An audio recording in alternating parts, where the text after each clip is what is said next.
think we're live. Hello, everyone. Welcome to another episode of Reading the Room, a podcast in which I am joined by a bookish guest to talk about something bookish. Today, I am joined by Kieran from the channel Kieran Reader to talk about Lapvona by Should I Moshfegh, hold who my is, mic? oh yeah, there it is, pretty. And I have my Moshfegh shirt on, the whole situation. So yeah, I'm really excited to talk about this book as Otessa Moshfegh is my favorite writer. I talked about her and this book significantly on the channel, and now that it's finally out, I'm very excited to have community to talk about this book with because it is a wild one. So thank you, Karen, for joining me. Do you want to introduce yourself beyond what I said? Yeah, my name's Karen. I like to read, been making videos for a little less than a year, and I'm very excited to be talking to Jalen about this because we've been sending each other so many voice notes. We really have. And that's why I had to pick this one for this month because I was kind of losing my mind a little bit when this book was first published and like all the criticism was coming out. And I think, to date, I follow this website called bookmarks.reviews, and it sort of compiles criticism about books. And it looks like right now there's more pans than there are raves of this book. And so I think it's safe to say that this is her most controversial novel. Do you think so from what you've seen? I think it's the most controversial because she already has a reputation. Do you know what I mean? But I don't actually think this is okay. Should we, like this novel, people talk about how oh, there's a lot of poop in it, there's a lot of this, there's a lot of that. But we both read The Novelist. Right? Right. That's a lot worse. That has so much more happening. And I think people just hear Otessa's name and they hate to see a girl boss winning and they just automatically, without even engaging with the work, or kind of just we're opposed to it. And then at times I wonder if it's maybe because she's a woman and she's being so grotesque with her work that she gets kind of piled on when you have people like Cormac McCarthy and Blood Meridian. That's very violent, and you don't see people calling him out for it in the same way that they do Otessa.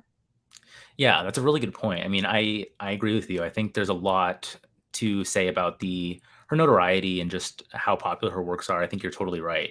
I think a similar situation happened with Sally Rooney with Beautiful Mm-hmm. World, Where Are You, where that book had a ton of similar divisive takes on the book. And that wasn't really seen as much for normal people, I don't think. I mean, post publication it was, but when it first came out, it seemed quite crazy. And so it's just interesting to think about literary criticism and discourse around big buzzy releases like this that sort of beg for clickbait. And I'll get into some of the clickbait of it all. Mm-hmm. For one essay that I actually made a TikTok about that I thought was so bad, and then I deleted it because I'm nervous and I don't like to post a lot of overly critical things about stuff. But I had to defend Moshfegh. I feel really weird about some of the discourse around this book, namely how I seem to see that a lot of it is about the content, like you're saying, whether it's about the disgustingness of it or the poop of it all. And you're right. For anyone that hasn't read The Novelist by Jordan Castro, there's a 30 to 40 page scene about the narrator just pooping. But that's considered interesting or, Yeah. but then when Moshfegh does it repeatedly, it's looked down upon for some reason. So I want to unpack all of those things. But I guess first, in case anyone has not read Lapvona, this essentially follows, from a third-person perspective, a cast of characters in this fiefdom called Lapvona. And we see how this all plays out when we follow a 13-year-old boy who ends up living in a manor run by Lord William, who is sort of orchestrating all of the shitty things that are going on in Lapvona, and he's a terrible person generally, and it's quite despicable. And you see how it all plays out. Lots of plot in this novel, I will say. Mm-hmm. So, I guess to start, what did you make of the conceit of this book? How it was set in a historical setting, in third person, sort of new territory for her. What do you think about that? Well, I think it kind of references back her novella Micklou, which takes place in 18th century. You have, I'm pretty sure it's then, right? You have a sailor who's traveling across the world, and you see there's something very modern and fresh about that novella, in the same way that Lapvona has a very modern feel to it. Yeah, we're set in the medieval ages, but these characters are just as selfish and almost self-aware, like they're self-aware of their internal plight in the way that we all are in our everyday. Mhm. Yeah, totally. I mean, I think it's interesting how so I watched some interviews with her, and this was sort of like her COVID response novel and her sort of escapism to deal with the pandemic while she was writing it. And I think a lot of the plague that takes place in this novel is very much a response to societal, I don't know, failures when it comes Mm-hmm. to certain things like this, and her critique of capitalism generally, and all of that. And um, I think similarly to Migaloo, at least upon rereading this book, I had an interesting, I don't know, response. Like I love this book, but I don't know how I consider it in the, I don't know, in all of her books. Like, where do you rank this one Okay. personally? So I did really enjoy it because one, like I read a lot of fantasy as a kid, and so this is kind of similar. You know, we have that medieval village, there's some magic stuff, but it's not fantasy, it just touches upon it. But I think though I really liked this book, I had a lot of fun with it.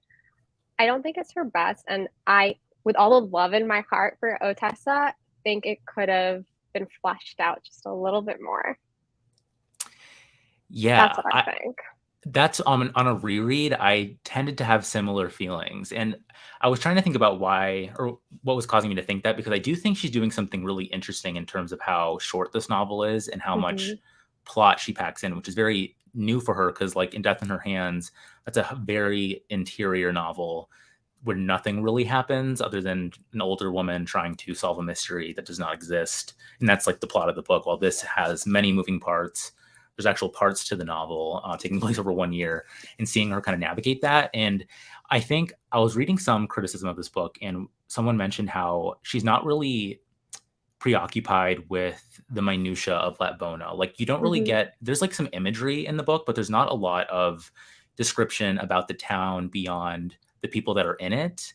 Well, Um, I think the imagery is so nature focused. Like we hear a lot about the lemon trees and like the scent of pine and violets, but we don't actually know like other books would be like the cobblestone was like this happened, you know, the village's houses look like this.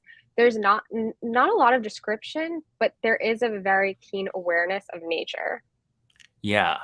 And I feel like that's something that's interesting for Moshfegh, particularly because I think she's really adept at writing descriptive prose Mm-hmm. generally. I think a lot of the discussion around her is more so about like the disgusting ideas that she has, or like the actual actions of her characters, aside from just like the scene setting that she does, and how, like, as a prose stylist, I think she's really deft at writing scenes and just like building up the world of her novels, which I think is why they work so well. And namely, this one works well for me is because it feels like a story that's just really perfectly told. Like, and I think that's something that is I've seen overlooked sort of for the discussion of this book, is that it seems a lot of the dismissal of it seems rooted in people being enamored with the depravity within it, and that's sort of like the where people stop. They're like, okay, people are being killed, there's dismemberment, there's rape, there's incest, like all of these things that are in it. Then that's kind of like the end of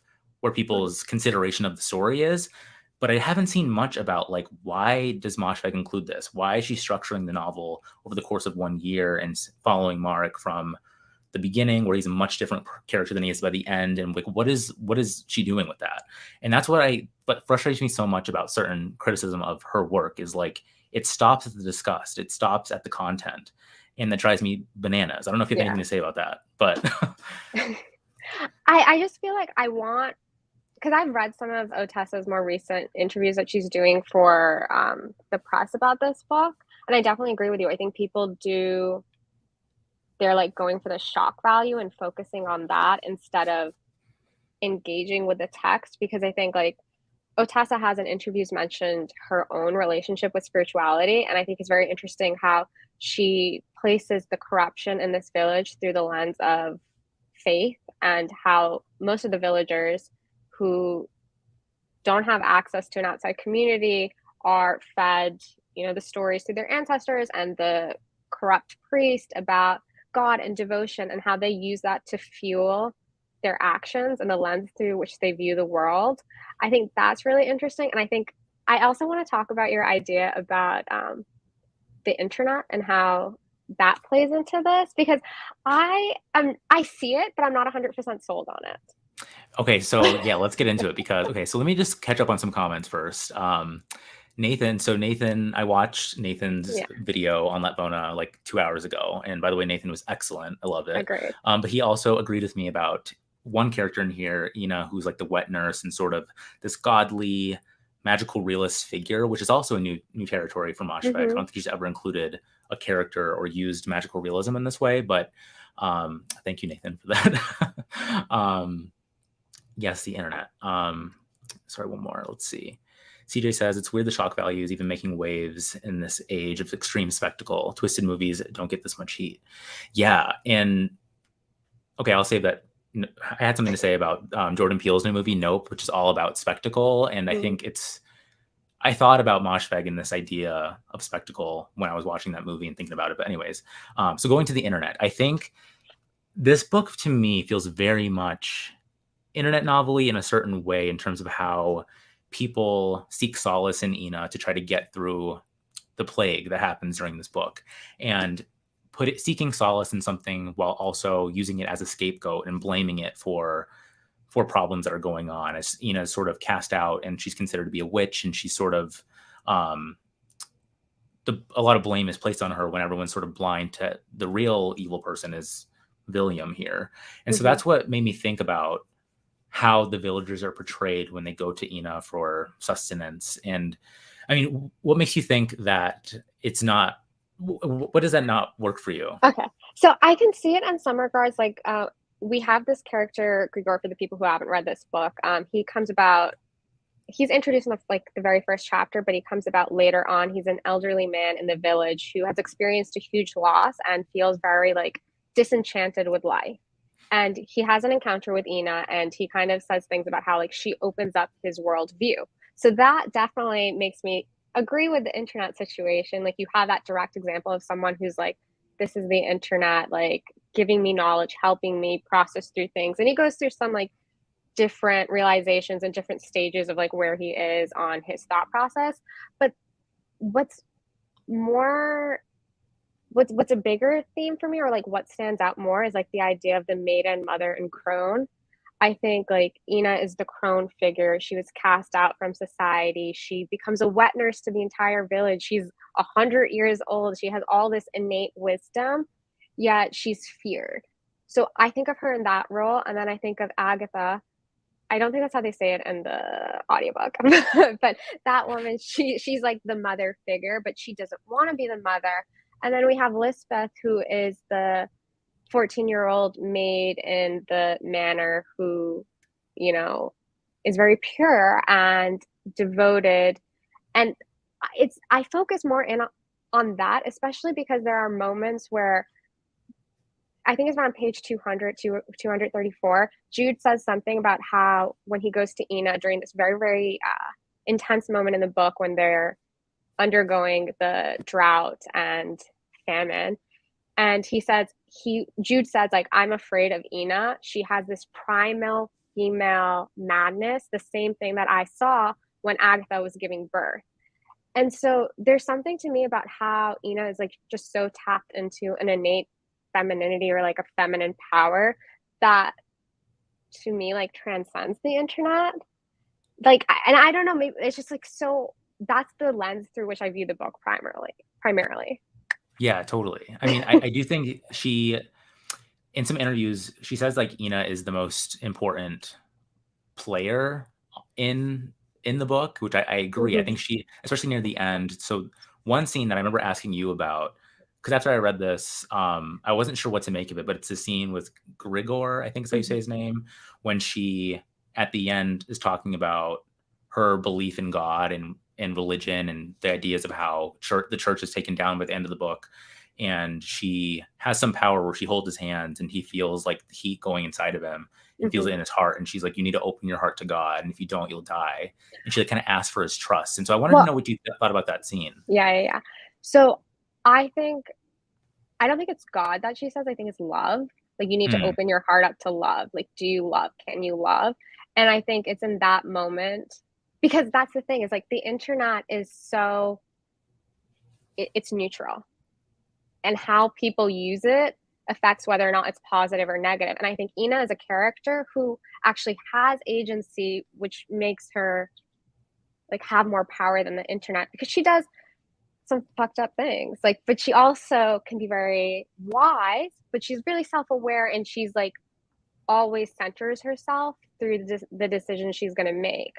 And so when that moment happens, I think it's because Ina is someone who has transcended the entire village, and she, in her role as like the crone or the medicine woman, she's able to help Grigor transcend as well. And so they kind of experience the divine through love.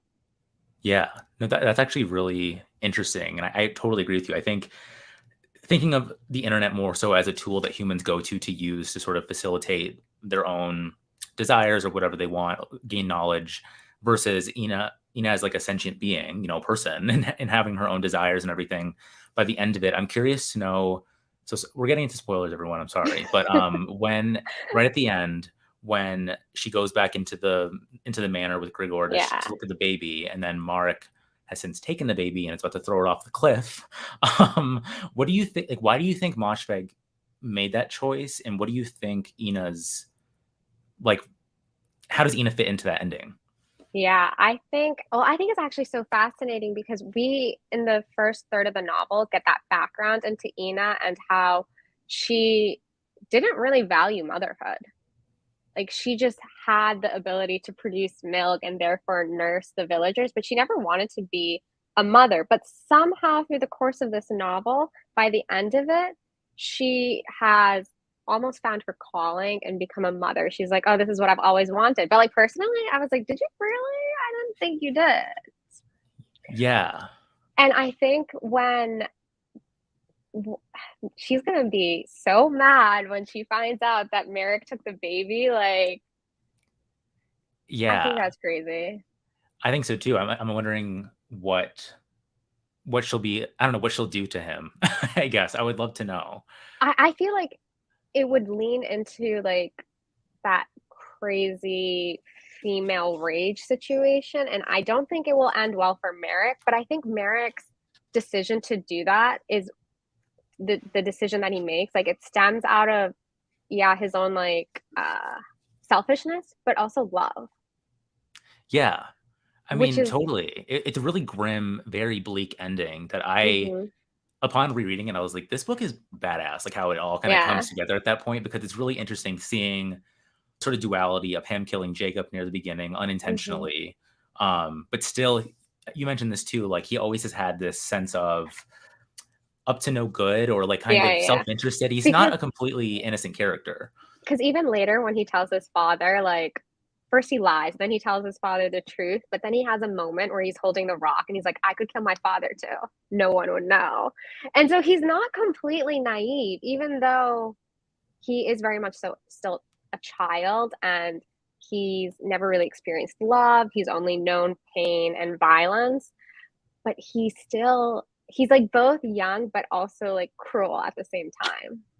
Totally. I mean, and he's had a really difficult life. I mean, everyone in Mm-hmm. this book really has, significantly. But yeah, I really liked seeing his progression. And to me, like he seems like the most singular character that I think she's ever created. I don't think this is my Mm-hmm. favorite book of hers, but I do think in terms of the sort of flex of her characterization here was really interesting, using I think that third person narration, because a lot of this book is about how the characters don't fully understand what's going on around them, but the reader definitely does. So there's a lot of dramatic irony. Like we know the truth about his mother while he does not. We know the truth about behind like Jude and his discoveries and how all that plays out. And we Mm-hmm. all, and with like William and everything, we understand that as a reader, given how she narrates this book. And then near the end, she has this point where or the narrator of this book, kind of like there's like a paragraph where she talks about how About William how, dies and everything. yeah, yeah, like God has a Yeah. way of enacting like justice so quickly without a human's touch.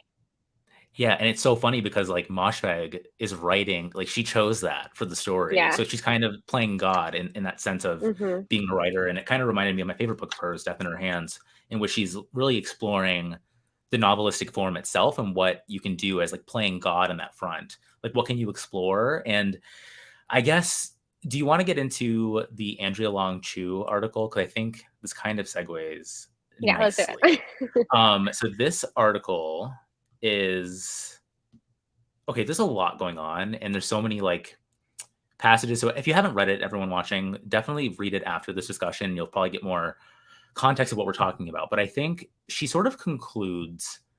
I have quotes, and I don't want to like misquote or not give the thesis properly.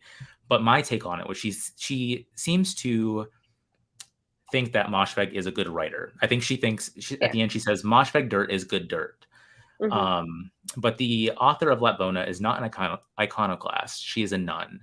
And what I took as like the basis of this piece was that she's Hmm. thinking that Moshfegh is a deeply self-important and thinks of herself as above her readers in terms of how she explores what she wants to explore in the way that she wants to, and has these own ideas about human depravity, and how she kind of criticizes her for thinking She that she's says, saying something original or something. yeah, So what do you make of that criticism of her? Because I disagree, but I'll I save my disagree thoughts. as well. And I think,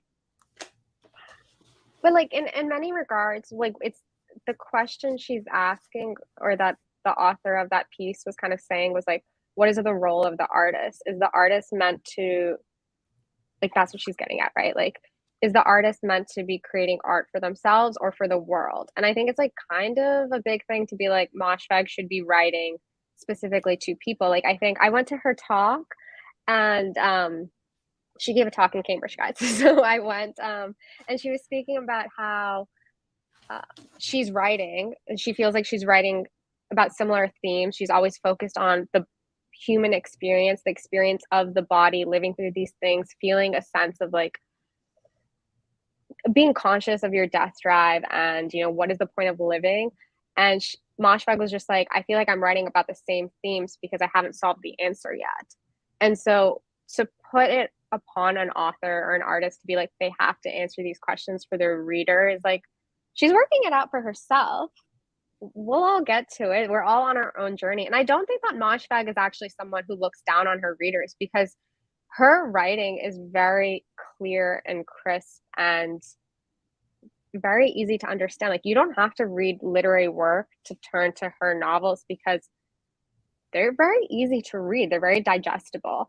And I think she uses language in a very clear and crisp capacity to really like invite the reader in to experience something similar to what she is or has thought about. Absolutely. I mean, just to piggyback off what you said, I've seen some criticism of her like on Twitter, namely, where people talk about how like what they criticize her for not caring about her readers, allegedly, right? But I don't think I think who cares whether she cares about her Yeah. readers? I don't think that that's like the right question. Like that's so Exactly. I like I don't think care she if you would don't care still about write. me. Yeah, exactly. She would still write if people weren't reading her work. Like, that's what I genuinely think. I think she has an interest in exploring her thoughts and her ideas. She uses language to do that, but like, I don't know, she could probably paint or draw, and she used to like she studied music. Like, I'm sure she's very talented. We're lucky she writes. Like, Yeah, and I think that's the importance of novelists, is to be selfish, I think, in your writing. I mean, I think mhm.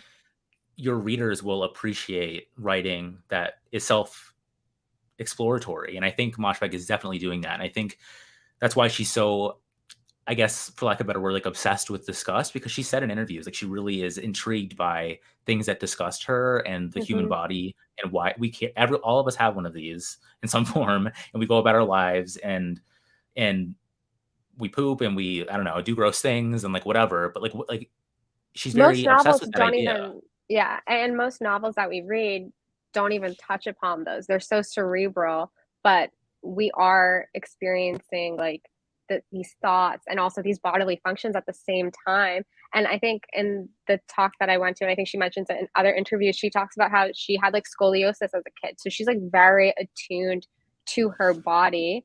And I think as a result, you see the different manifestations of that in her work. Yeah, definitely. And I think you're right in saying, like, why, at least for this book in particular, why is she being criticized for exploring it again? Like, why can she only explore disgust in one novel? Or like, why are people getting tired of it? It's like, are you tired of her work, or are you tired of thinking about these things? And that's not a fault of Moshfegh, though. She can write as many books Yeah. about disgust as she wants to, and you And don't I have mean, to read them. most authors are exploring the same themes in like different iterations. It's always goes back to whatever it is that they're interested Hmm. Yeah. I think there's this quote where she says, so Torin makes a good point. in. From interviews, it seems like she writes in such a meditative way rather than forcing something into the writing. Absolutely. I Yeah. had a quote here about how she says something about how she like just channels whatever comes to her when she's writing. It's not like she's not trying to like play games, I don't think. And Yeah. that's what it seems weird to me about criticism of her is like they think that she's trying to like They be. think she's being very clever, like she's playing the role of the artist versus just like being who she is. Yeah, totally. I mean, the last sentence of the Chew piece, it says, um, or the last two sentences, she says, she may truly be a great American novelist one day, if only she learns to be less important. Until then, Moshfegh remains a servant of the highest god there is, herself. I And thought that was really rude. yeah, but it's rude, but also I read that as sort of not a bad thing. You know what I Yeah. mean? Like if through her writing she wants to serve her own ideas, I want novelists to do that. I don't want a Yeah. novelist that panders to me, that is trying to do something that's like, I don't know. Well, I I don't think think you can fault her for it. yeah, yeah, yeah, and I think there's another line in that review where the author of the piece says something like Moshfegh doesn't fear the reader; she like fears God or something like that. Where I didn't know, I wasn't aware that authors should be fearing the readers. Like, where did that come Yeah. up? And like, if someone like obviously this depends on what their relationship is with spirituality, but I think similar to how as Torrin pointed out in her interviews, she says she channels things. Like, I'm pretty sure she has said she feels like a voice is talking to her. And if that's like her connection to whatever it is she chooses to believe in, or like to a higher power, whatever it may be, like, if that's the case, and if that's like, what's wrong with that? Like, why does Right. she need to value the reader above her own connection to her art? Yeah, and it's kind of hilarious too because she's selling these fucking books, you know what I mean? Like, Yeah. the readers are eating it up. So why should Mm-hmm. she fear her readership when they're still selling, you know what I mean? I Exactly. think it's also an interesting question of, yeah, like her place in publishing and kind of how that all plays into this too. And she is a hugely selling author at this point, and thinking about those ideas too of how she's using these self-interested quote unquote questions about what she wants to explore and how that kind of goes into a final product that's consumed by people. Um, I don't really know what my question is about that, but I just think it's fun to think about that and this perception of her again as this like, I don't know, just trying to be clever or what have you. Let me see. I haven't read the comments on Well, the side. it's almost as if like Moshfegh is someone who's like, as an artist and as a person, she's so authentically herself and she's experiencing success, right? Like people are buying her books, and I feel like a lot of the criticism kind of stems from like a disbelief in that versus just being like people are resonating with it. Right. Yeah. I think to go to another piece that I really disliked was the New Statesman piece that compared this book to Shrek, and it went kind of viral on Twitter for giving that comparison. So I wanted to get your thoughts on this, and I mean, I don't think that the review was particularly well written overall. Mm-hmm. But there's one part I wanted to ask you about. She says, um, the novel fails to rise above the platitudes to become a work of moral seriousness. It's neither an insightful depiction of the way power corrupts, nor a droll depiction of human behavior at its most abject. And that statement, it fails to rise above the platitudes to become a work of moral seriousness. I think that's an interesting conclusion to draw, or standard to hold a novel to, whether it's something of moral seriousness. And there's this other quote that Moshfegh has given that's quoted in the Chew piece that says, a novel is not BuzzFeed or NPR or Instagram or even Hollywood. Let's get clear about that. A novel is a literary work of art meant to Mm. expand consciousness. We need novels that live in an amoral universe, past the political agenda described on social media. We have imaginations for a reason. And I think that's a direct Yeah. refute of this critic's assumption about what her work should be doing, because that's not her goal. Is to have something that's this moral, I don't know, assessment of things. Yeah. And I think it's like Moshfegh is saying, like, as an artist, she doesn't really want to engage in like the current culture wars. And if you can do this if you're writing a novel, like you totally could, but she doesn't want to do that. And I think it's because she is ensuring that her work, like subconsciously, ensuring that her work will stand the test of time because she's focused on human emotions in a way that all of our great classic writers do that. And this is something I wanted to mention with her third person point of view in this novel. Okay, I'm going to be honest, I haven't finished Anachronism. I've tried to read it like 2 times. I get like further and further along, but I never finish. And Tolstoy obviously is doing third person to the extreme in that in each chapter really delves into each person, and in a similar way to Lapvona, where you would like dive into a character, really figure out how they view the world. Like that's something Tolstoy would do, and maybe because we have that distance from his work and it stood the test of time, we're able to be like, yeah, that's great. But like Moshfegh's doing something similar. So and like why can't we have that with her? And Right. it doesn't need to be morally serious. Like she has fun in her writing, and I think that makes it so that it resonates with current readers, but it will also probably like stand the test of time because life is pretty dark and bleak, and humor, which I think there can be a lot of humor in her work, is a great way to explore those themes and also like be very serious at the same time. Like you can be both. Yeah, you're totally right, and I think she walks that line so well in this book particularly. This book is very funny, in my Yeah, opinion. I mean, I there's a agree. lot of messed up stuff in it, but there's this sense of like very, very, very dark humor Hmm. running throughout this, and even like the disgusting scenes. So, like the number one that I see talked about is the grape scene. I'll just leave it there, I guess. But her kind of using or making this caricature of William and the sort of behavior that he The thing participates in. is, He's like, go ahead. if we were to see that visually, like in a film, it would actually be more grotesque.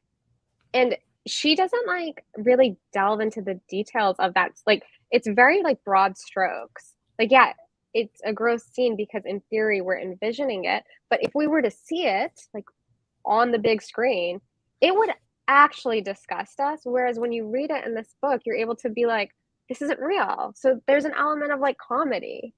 Right. Absolutely. And it's also this question of like, and something that drives me nuts too about when discussions around certain fiction or novels is like Moshfegh is making she is doing all of this, right? So like you're right, like it's not real.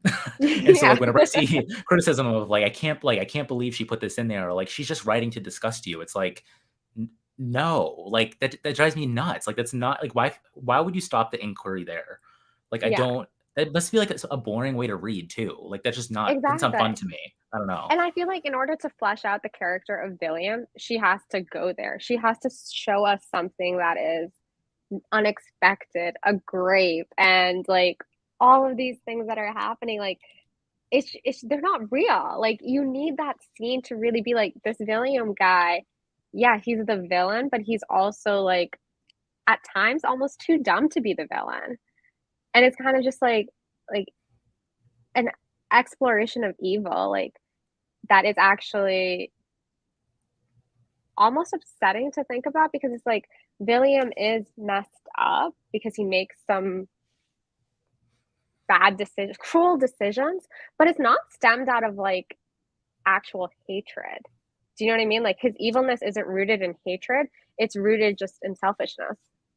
Absolutely. Yeah, he doesn't even realize what he's doing half the time. Like in the Mm-hmm. book, he doesn't know that his actions are actually having like consequences for people down in Lapvona. Like he kind of understands that keeping the water up there is doing something, but he doesn't even like extend his consideration beyond himself. You're right. And I think this idea of exploring a villain that's deeply self-interested, and I mean, you have to make the comparison to Donald Trump. I mean, I think Mm-hmm. it's a very clear examination of her trying to understand at least the beginning of the pandemic and this idea of leadership and what that all means through a very comedic lens. But I mean, going beyond that, I mean, what did you think? I thought the way that William dies and Barnabas, how like all that plays out was very funny in terms of like, Mm-hmm. again, no one knowing what's happening. Like everyone's very Yeah. removed from like the reality of the situation, which I thought was funny from a reader's perspective. But what did you make of that part of his storyline? I think it's really interesting because it goes to show like so all of the characters that we encounter in Lapvona, they all are like so singular in their point of view that William is a character who initially is like so obsessed with distracting himself and enjoyment and pleasure and fun. He wants everything to be fun, everything is entertainment. And then as it goes on, and as apparently the Messiah is coming to town, he becomes very self-aware, and his death is happens by accident, very like just accidentally. He's gone. And then we have the Barnabas, like the priest figure who, through his own like what is it called, like paranoia, ends up offing himself. Like Right. it's not justice plays out in a very like accidental and abstract way. It's like it's very like it's fate like. You know, these Yeah. they meet their end in ways that are fitting for their crimes. Absolutely. Totally fitting. And I think it's also fun how she thinks, again, I already said this earlier, but how she talks about how like this idea of fate and how God will Mm-hmm. like, bring what's to come for them, and how so it's very like there's a sense of justice that you feel as a reader because you're like, Yeah. this dude is the worst. Like I hope he has some crazy like ending. And she gives it to you, which is really interesting. And I think one thing you mentioned about his he becomes very self-conscious when he believes that there's going to be Christ essentially through Agatha coming, and how he starts to sort of shift his behavior by the end of the novel. And I remember in that piece that I did not like, the New Statesman piece, she criticizes the book. Here it is. There are the moments that feel more millennial than medieval. And that made me think about how modern the story feels and its Yeah. telling and its dialogue. What do you think about that critique? I think that's so silly. Okay. So you know the movie The Favorite? It has like Yes. big yeah, yeah, yeah. So that takes like a very old-timey situation, but it gives like they're speaking very modern. They're doing wild things. They're acting very selfish. They're consumed with pleasure. And I don't think anyone was criticizing them, or like Maria Antoinette by Sofia Coppola, like very modern rendition of Marie Antoinette. Like I think it works. It's very exciting and engaging, and when done cleverly, it's very enjoying. Yeah. And I think you mentioned, is McGlue still your favorite? Did you mention that, or am I making that Yeah, up? I think my glue is my favorite, and then it would be Lapvona. Because I think that one leans That way does it more as into well. like, Yeah. yeah, right. But I Hmm. do think she like uses, sort of like the sailor vibes and like the dialogue a little bit more. It feels a little bit more historical, like Yeah. It truly historical, if that's the right word. Um, but I agree with you. I think that there's something really fun about Moshfegh using a sort of this book doesn't really feel truly historical. It kind of just feels like its own well, sort of like story. I mean, I don't know why the author of this New Statesman piece felt that all because it was set within a medieval village, it needed to be historically accurate. Like Merrick isn't a real person. She didn't like pluck him out of like history and was like, let me flesh out his backstory. He had a father named Jude and then got switched for some other kid. Like that's not real. She made this up. Like, why does it need to be accurate to the times when like she could have set this in Mars? Like it doesn't matter. Exactly. Yeah, who cares? Totally. And that's something I've been thinking about lately is like, I think I tweeted this and I was like, why is realism like a very common standard metric for like good fiction? Like I don't Hmm. that drives me crazy and how like even sometimes I in my own reviews, like I initially think like this isn't realistic or like Hmm. question how it's truly portraying what this would actually be. But it's like, wait, why is the novelist choosing to do that? Is a better Yeah, question. because the Um, novel, like as a form, allows the author to do something that's slightly absurd or surrealist to really like drive home the themes that they're grappling with. Like if a novel was like real life, it would be kind of boring. Right. There needs to be some Like, sense of escapism in the yeah, storytelling. And that's why I commend her for writing this as like the next upside down as the next like venture for her because it does yeah. feel very like classically novelist in terms of it Hmm. ending with like the end. She's telling you a story. And I Yeah. feel like a lot of reviews are faulting her for that, but I loved seeing her explore that rather than just like a character study that is Hmm. usually the core of her books.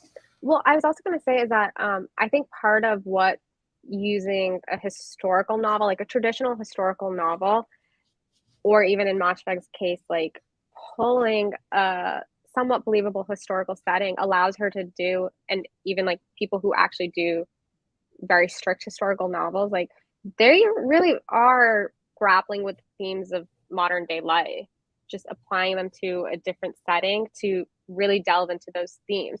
And like when you have My Year of Rest and Relaxation, where she did moderately use like New York City, young privileged girl experiencing loss, and yeah, okay, the pills gets a bit out of hand. That's not very realistic, but she was criticized so much for using like the modern space, New York in the early 2000s. And when she decides to like step away from that, go back to medieval times, still explore like the themes that are happening in present day, like she gets shit on. Like, make it make sense. Right. Absolutely. And I mean, it makes me all these questions make me wonder what's next for Moshfegh. I mean, what do you think? Where do you think she'll go, and where should she go, in your opinion? So I think in the talk that I went to, she mentioned going back to that ghost story San Fran situation. So I think she's going to return to that. And I think you had heard something in one of her interviews about how she's going to step away from the grotesque. Hmm. That's what she said, which is interesting. And I partly doesn't want her to. I don't want her like. I don't think this is the case, but it seems like some of it is in response to like the sort Yeah, of take on feedback her that she work. gets. Yeah. Yeah. But she also doesn't really seem to like she doesn't really I don't think she cares that much about Yeah, I about don't think critical she does response, either. which but it could just be like, well, maybe I think it's more so her being inquisitive, like, well, what if I don't look at disgust? Like what will come out of my work? Which I think is Yeah. cool and why I love her so much because she like in interviews she's very, blunt and like I think she's so an interesting person to just like listen to and hear her Yeah. takes on things. So yeah, I'm curious to see where it goes. And I'm also curious to know like how long she's worked on that ghost story for and like what it's gonna look like. Because fun story for you, when I read Death in Her Hands, I thought that was gonna be the ghost story. And so I was reading it thinking that Vesta was a ghost the entire time. And then I was like, oh, that's a different book. So that was my Yeah. first reading of that book. But that was a while ago. So I know it's been in the works for quite some time. I wonder, I think, to be honest with you, I think where she goes next with her work is going to depend on how Eileen, the movie, does. I Yeah. think how she feels about how, because I know she wrote the screenplay, whatever it is, like how that ends up actually playing out on the screen, and then also what the feedback is will probably inform her next works. And like, I don't know, it kind of reminds me of like Faulkner. Like Faulkner's work, most of his novels take place in an imaginary county, Yoknapatawpy, and exploring the themes that he was interested in. But then he would also write films for Hollywood. And like something about that and like Moshfegh doing it, it just seems very like they're kind of walking down the same path. Like I see something there. That's what Yeah, I think. totally. Yeah, I mean, what do you make of adaptations generally? Like, do you have another like favorite writer that's sort of dabbled in that for you? I don't think I have like a modern favorite. Otaza is like my only favorite modern writer. Like honestly, I think I'm a fan for life. I'm gonna read everything. Like, she's the only author I think that I really have like been following her work. I think when it comes to adaptations, like this says a lot about me. But when I was a kid, I used to read Aragon. Like I read that whole series by Christopher Paoloni or whatever, and they really ruined the book with the movie adaptation. So I'm very like hesitant. Like I don't need my books to be made into films or shows. Like I personally don't care, but I know that like authors need money, so we got to make it happen for them. Right. Yeah, totally happy for her from a monetary perspective, from, like, an artistic Yeah. perspective. I don't love adaptations, like, Sally Rooney's books, that's my example, I guess. I only watched 1 or 2 episodes of Normal People, but I'm like, "This isn't even, like this is a Yeah, different I've thing." heard people didn't Like like it. Yeah. yeah, it was not for me, and I don't know. I also Yeah, feel so like okay, I'm like curious to see. if I was an author, I have control issues and like it would really and I know when you're making a film, like so many other people are involved and like not making like the perfect film, like a very true adaptation of your work of art, like I don't know how she's gonna do it. Like I don't know how involved she is or isn't. Like I just know for me, like I have control issues. I couldn't do it.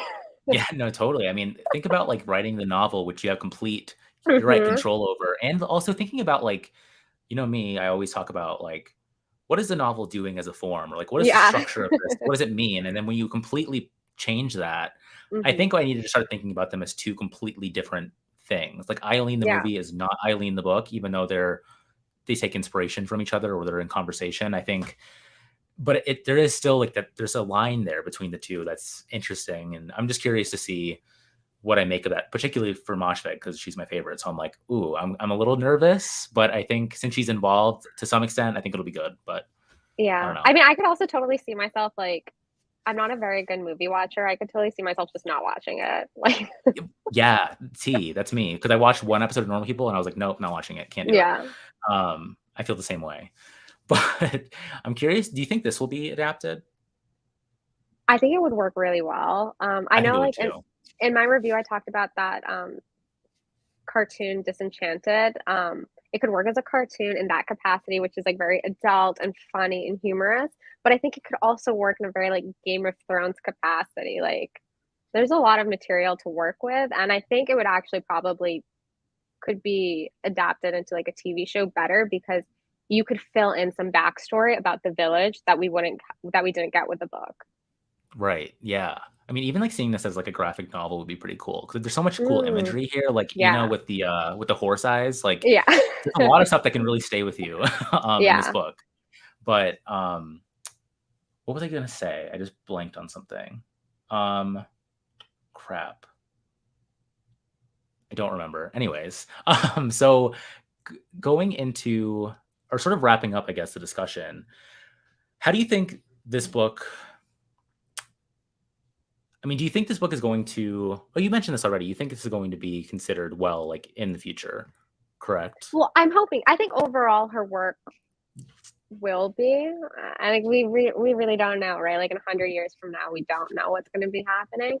But Yeah. I think I okay. So I think CJ said something like earlier in the comments about how like criticism is so weird, and that is because a lot of the criticism that we've been speaking of is mostly like criticizing Otessa as a person and like who she presents herself as like in the public capacity versus fully engaging with her work. So like when I read Lapvona, I think it's a lot of fun.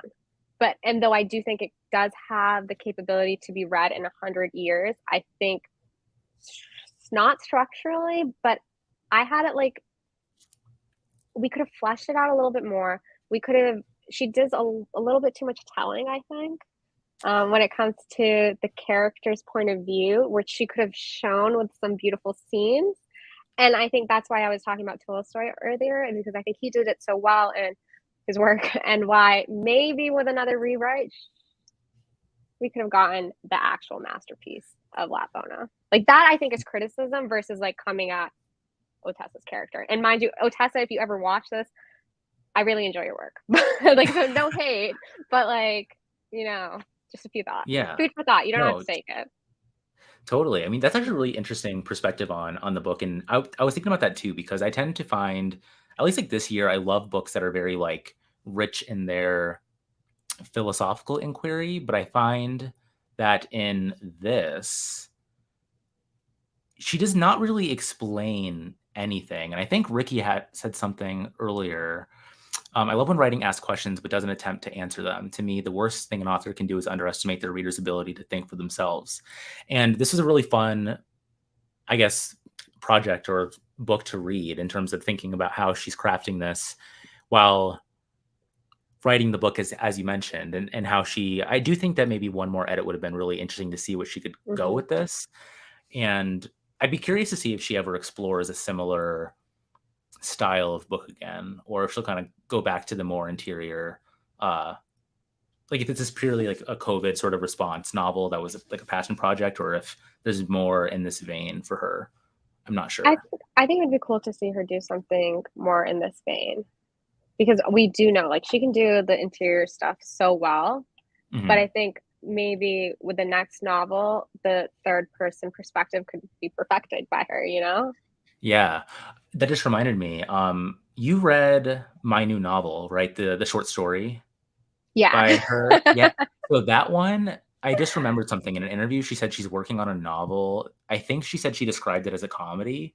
Um, Hmm. and that short story, for everyone watching, if you don't know what I'm talking about, it was a standalone story that was published by Emma Klein And the in partnership. Gagosian. Yeah. So it Yeah. was like a standalone thing. I don't know if it's It still was for sale. $40. It was a little too much, but we're very happy we supported our girl. Yes, I had to, like, there's no way I was not gonna pick it up, but, I think that is exciting territory for her. I Yeah, loved that short story, and it me too. felt, again, like Moshfegh doing Moshfegh, but it was Yeah. very funny and, like, Hmm. less rooted in disgust. It was still, despicable character at the center Yeah. of it, but, like, I loved her considering, like, literature and, like, being a little bit more critical through it, which was really fun. Hmm.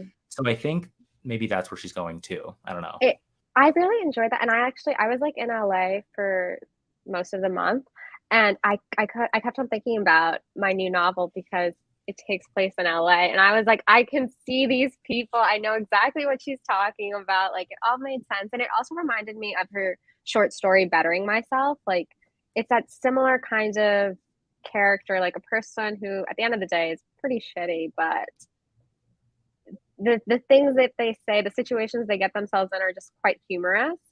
And I don't know. I agree. I hope we get more of that. I think she really shines when she does those kind of things. Yeah, big time. But I also do wish she does more of this because think going back to her short story collection, the last story in that collection, I think it's called The Better Place, about the Mm, kid who she thinks that she has to kill someone to be like freed of Earth. yeah, to Very return to like, her home. Yeah. yeah, I loved Hmm. how weird and like, not thriller is not the right word, but I loved her use of plot in that short story to like Yeah. really consider both like blending of the like a character's mind thinking about something. Like she reminded me of Mark, essentially, that character in that Yeah, story. that's a good um point. I didn't think of that beforehand, but I think you are right that the protagonist of that short story, the little girl who's like, it's a very eerie story. There's a lot of similarities between her and Merrick because they're both concerned with like a return to home. Like Merrick as a character is a young boy who never wants to grow up and he wants to return to the womb. He wants to return to that other place, whereas that little girl, she doesn't believe she belongs on Earth. Like there's a lot of similarities there. Good, Big good, time. yeah.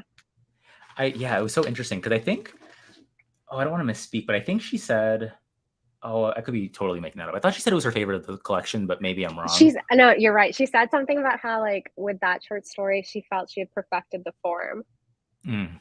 and that she was like, I don't want to touch it anymore. That's what she said. I think, yeah, I love her short stories. That's a whole other conversation too. But I think Torin said something about her short stories. In the talk I was at, she said she wants to return to short stories, but one day, but she says it could be years until it happens. Yeah, I saw one too where she said I think she wrote a couple, but she doesn't think it'll be finished for a while. Whatever her next collection will be, but I think she's really, really good at She's short working story writing. hard. Yeah. She's, Working hard. Yeah, I mean, I don't understand how she is doing all of this. yeah. And I hope I it like doesn't slow down the output. I really hope it doesn't, but I will respect it if it does. you No, know. I think she's gonna keep going at like a book a year. But it does make me want to know more about her writing process. Like I know she speaks about channeling, but I like demystify it a little bit for us. Like I need to understand. Right. She's so interesting. Yeah. And that's why Yeah. I hope she doesn't get too famous to the point where she stops doing interviews. One, because I want to interview her one day. I And think you hoping the will. next I'm book. manifesting it for you too. Oh, I'm hoping. I also kind of don't want to because it's Don't like meet the don't meet your your heroes idols. thing. Yeah. Yeah, but like I think it'll be fine. We're talking about books. I mean, Yeah, I think it'll be good. exactly. But Ricky will sign us off here. So he says, whatever she writes, I will read it. She's such an exciting author. Whether I like it or not, I'm never bored. That's the Agreed. thing. Yeah. Never bored, always interesting, doing something new, pushing herself, even when she dabbles in similar themes. Oh, What? I want to end with this. I was watching someone's video, Seven in the Sea, something like that. I'm so sorry, I'm forgetting your name. He dropped a comment on my videos, but he wrote something in his review of Lapvona. He said Otessa is a writer who is a reader's writer versus a writer's reader, and that's why I take affront to the criticism that she doesn't care about the reader, because she does. She gives us books that are exciting and interesting and a pleasure to read, even if you're grossed out. You're flipping through those pages because you're excited. You will never be bored, as Ricky said. Absolutely. And I think we need more novels that are doing that. Tell us a good story, you know? Like I think Yeah. we need that and she's doing it well. That's perfectly stated. So love Moshfegh. Thank you so much for joining me today to talk about this. I've been Yeah. looking forward to Thanks this for having all month. me. Yeah, this Me is so too. fun. If anyone has further thoughts, leave comments. Yeah. Or And slide until into next our time, DMs. We're very available. yeah, I will still be thinking about this book post this Yeah. discussion. I think it's very fascinating, and I love a critical discourse, even when it drives me bananas. Some of the takes, at least, but I think it's fun to like, I don't know, do stuff like this to push yourself to think about it more and try to unpack what made me so uncomfortable about those reviews or made me so angry. But I also have not picked next month's book yet, so if you have anything that you want to read or want to see. I usually come to this with like the next pick ready, but I just haven't been able to figure out what I want to pick. So I think let me you know if you should have anything.